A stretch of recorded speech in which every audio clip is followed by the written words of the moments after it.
Friends, എല്ലാവർക്കും എൻ്റെ ചാനലിലേക്ക് ഹൃദ്യമായ സ്വാഗതം. ഇന്ന് നമ്മൾ പഠിക്കാൻ പോകുന്നത് +1 ഇംഗ്ലീഷ് ക്വസ്റ്റ്യൻ പേപ്പറിൽ റിപ്പീറ്റഡ് ആയിട്ട് വരുന്ന രണ്ട് പ്രധാനപ്പെട്ട ക്വസ്റ്റ്യനാണ് സ്പീച്ച് ആൻഡ് അപ്രിസിയേഷൻ എന്നുള്ളത്. അപ്പോൾ പല കുട്ടികൾക്കും ഈ ഒരു രണ്ട് ക്വസ്റ്റ്യൻ എഴുതാൻ വളരെയധികം ബുദ്ധിമുട്ടായിരിക്കും. എസ്പെഷ്യലി ബാക്ക്വേർഡ്സ് ഇംഗ്ലീഷിനെ പറ്റി ഒരു ഐഡിയ ഇല്ലാത്ത കുട്ടികൾക്ക് ഈ ഒരു രണ്ട് ക്വസ്റ്റ്യൻ അറ്റൻഡ് ചെയ്യാൻ വളരെയധികം ബുദ്ധിമുട്ടായിരിക്കും. അപ്പോൾ അവരെല്ലാം കൺസിഡർ ചെയ്തുകൊണ്ടാണ് ഈ ഒരു ക്ലാസ് ഞാൻ നിങ്ങൾക്ക് ഷെയർ ചെയ്യുന്നത്. അപ്പോൾ നമ്മുടെ ക്വസ്റ്റ്യൻ പേപ്പറിൽ അപ്രിസിയേഷൻ, സ്പീച്ച് എന്ന് കണ്ടു കഴിഞ്ഞാൽ എല്ലാത്തിനും എഴുതാൻ പറ്റിയ ഒരു തുടക്കത്തിലെയും ലാസ്റ്റിലെയും ഒരു 4-5 ലൈൻസാണ് ഈ ഒരു ക്ലാസ്സിൽ ഞാൻ നിങ്ങളുമായിട്ട് പങ്കുവെക്കുന്നത്. അപ്പോൾ നമുക്ക് നമ്മുടെ ക്ലാസ്സിലോട്ട് പോകാം. ആദ്യം നമുക്ക് എന്ത് ചെയ്യാം, അപ്രിസിയേഷനെ പറ്റി ഡിസ്കസ് ചെയ്യാം. അതായത് അപ്രിസിയേഷൻ എന്ന് പറഞ്ഞു കഴിഞ്ഞാൽ ഒരു പോയത്തിനെ പറ്റി ഡീറ്റെയിൽ ആയിട്ട് എന്ത് ചെയ്യുക, എഴുതുക. അതായത് വെറുതെ വാരി വലിച്ച് എഴുതില്ല വേണ്ടത്. അതിനൊരു ഫോർമാറ്റ് ഉണ്ട്. ആ ഫോർമാറ്റ് ഫോളോ ചെയ്ത് എഴുതി കഴിഞ്ഞാൽ നിങ്ങൾക്ക് എന്ത് ചെയ്യാൻ പറ്റും, സിമ്പിളായിക്കൊണ്ട് ഫുൾ മാർക്ക് സ്കോർ ചെയ്യാൻ പറ്റും. അതായത് ഫോർമാറ്റ് എന്ന് പറഞ്ഞു കഴിഞ്ഞാൽ അതായത് നമ്മൾ ആദ്യം എന്ത് ചെയ്യണം, ആ പോയത്തിനെ പറ്റി ചെറിയൊരു ഇൻട്രൊഡക്ഷൻ കൊടുക്കണം. അതായത് ഇൻട്രൊഡക്ഷനിൽ നമ്മൾ എന്ത് ചെയ്യുക, ആ പോയത്തിനെ പറ്റിയും ജസ്റ്റ് ഒരു 4 ലൈൻസ് എഴുതുക. പിന്നെ രണ്ടാമത്തെ പാരഗ്രാഫിൽ നമ്മൾ എന്ത് ചെയ്യുക, നമ്മുടെ ആ പോയത്തിനെ പറ്റി ഡീറ്റെയിൽ ആയിട്ട് എഴുതുക. ഫൈനൽ പാരഗ്രാഫിൽ ആ പോയത്തിനെ പറ്റി ചെറിയൊരു കൺക്ലൂഷനും. അപ്പോൾ നിങ്ങൾ പേടിക്കുന്നുണ്ടാവും, എനിക്ക് ഇംഗ്ലീഷിനെ പറ്റി ഒരു ഐഡിയ ഇല്ലല്ലോ, ഞാൻ എങ്ങനെ എഴുതുക എന്നുള്ളത്.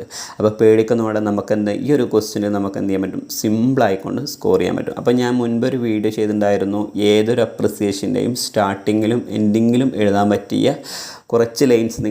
നിങ്ങൾ നേരെ കാണാതെ പഠിച്ചാൽ മതി. അതിൽ ചെറിയൊരു ചേഞ്ചസ് ഉണ്ട്. ആ ഭാഗം നിങ്ങൾ എന്ത് ചെയ്യുക, എവിടെയാണ് ചേഞ്ചസ് എന്ന് നോക്കിയിട്ട് മാത്രം എന്ത് ചെയ്യുക, നിങ്ങൾ മാറ്റി കൊടുത്താൽ മതി. നിങ്ങൾക്ക് എന്ത് ചെയ്യുക, ആ ഒരു ക്വസ്റ്റ്യൻ നിങ്ങൾക്ക് ഫുൾ മാർക്കില്ലെങ്കിലും അറ്റ്ലീസ്റ്റ് ഒരു 6 മാർക്കെങ്കിലും നിങ്ങൾക്ക് എന്ത് ചെയ്യാൻ പറ്റും, സിമ്പിളായിക്കൊണ്ട് സ്കോർ ചെയ്യാൻ പറ്റും. അപ്പോൾ അപ്രിസിയേഷൻ ചെയ്തും ഇൻട്രൊഡക്ഷൻ എഴുതാൻ മെയിനായിട്ട് നമുക്ക് ചേഞ്ച് ചെയ്യേണ്ടത് റൈറ്ററുടെ പേരും അതേപോലെ തന്നെ നമ്മൾ ആ പോയത്തിൻ്റെ പേരും മാത്രം ചേഞ്ച് ചെയ്ത് കൊടുത്താൽ മതി. ഒരുപക്ഷെ നമ്മുടെ ക്വസ്റ്റ്യൻ പേപ്പറിൽ പോയം എഴുതിയ ആളെ പേരുണ്ടാവില്ല, അപ്പോൾ അൺനോൺ പോയം എന്നായിരിക്കും. അപ്പോൾ നിങ്ങൾ എന്ത് ചെയ്യാം, ചേഞ്ച് ചെയ്യാൻ ഇൻട്രൊഡക്ഷൻ പാരഗ്രാഫിൽ ചേഞ്ച് ചെയ്യേണ്ടത് 2 ഭാഗത്താണ്. ഒന്ന് ആ പോയത്തിൻ്റെ പേരും റൈറ്ററുടെ പേരും, ബാക്കിയൊന്നും ചേഞ്ച് ചെയ്യേണ്ട അതേപോലെ. അപ്പോൾ ഫസ്റ്റ് പാരഗ്രാഫ് ഓക്കെ ആയി. പിന്നെ സെക്കൻഡ് പാരഗ്രാഫിൽ നമ്മൾ ശരിക്കും എഴുതേണ്ടത് ആ പോയത്തിനെ പറ്റി ഡീറ്റെയിൽ ആയിട്ടാണ് എഴുതേണ്ടത്. അപ്പോൾ നിങ്ങൾ വിചാരിക്കുന്നുണ്ടാവും എങ്ങനെയാണ് എഴുതുക, എനിക്ക് വായിച്ചു കഴിഞ്ഞാലൊന്നും മീനിങ് മനസ്സിലാവില്ലല്ലോ. അപ്പോൾ നിങ്ങളൊരു ഐഡിയ ചെയ്താൽ മതി.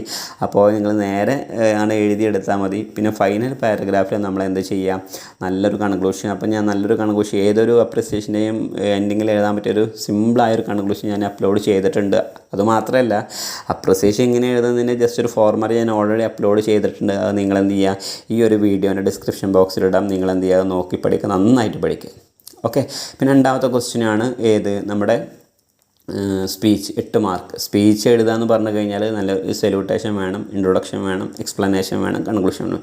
മെയിനായിട്ട് ഈ ഒരു 4 സ്റ്റെപ്പാണ് വേണ്ടത്. അപ്പോൾ ഏതൊരു സ്പീച്ചിൻ്റെയും സ്റ്റാർട്ടിങ്ങിലും എൻഡിങ്ങിലും എഴുതാൻ പറ്റിയ നല്ലൊരു സല്യൂട്ടേഷനും ഉണ്ട്, അതേപോലെ ഒരു ഇൻട്രൊഡക്ഷനും ഉണ്ട്, ഒരു കൺക്ലൂഷനും ഉണ്ട്. നിങ്ങൾ ഈ ഒരു 3 പാരഗ്രാഫ് എന്ന് പറഞ്ഞാൽ സിമ്പിൾ ഒരു 4-5 ലൈൻസ് മാത്രമാണുള്ളത്. നിങ്ങളത് ശരിക്ക് പഠിക്കുക. ശരിക്ക് പഠിച്ചു കഴിഞ്ഞാൽ നമുക്ക് എന്ത് ചെയ്യാൻ പറ്റും, സ്പീച്ചിലും നമുക്ക് അറ്റ്ലീസ്റ്റ് 8 മാർക്കിൻ്റെ ക്വസ്റ്റ്യൻ ആണെങ്കിൽ ഒരു 5 അല്ലെങ്കിൽ 6 മാർക്ക് സിമ്പിളായിക്കൊണ്ട് സ്കോർ ചെയ്യാൻ പറ്റും.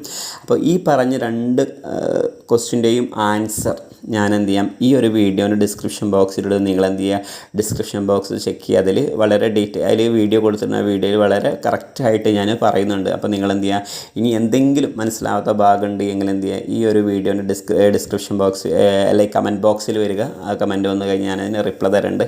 അപ്പോൾ നമുക്ക് +1 ഇമ്പ്രൂവ്മെൻറ്റ് എക്സാമുമായി ബന്ധപ്പെട്ട ക്ലാസ്സുകളൊക്കെ സ്റ്റാർട്ട് ചെയ്തിട്ടുണ്ട്. അപ്പോൾ താല്പര്യമുള്ളവർ എന്ത് ചെയ്യുക, പെട്ടെന്ന് ജോയിൻ ചെയ്യാൻ. നമുക്ക് നല്ലൊരു ഇപ്രാവശ്യം നമുക്ക് +1 ഇംഗ്ലീഷ് എക്സാമിൽ നല്ലൊരു മാർക്കോടുകൂടി നമ്മൾ എന്ത് ചെയ്യണം, പാസ്സാവണം. അപ്പോൾ ക്ലാസ് മനസ്സിലായി എന്നാണ് ഞാൻ വിചാരിക്കുന്നത്. Anyway, thank you for watching my video.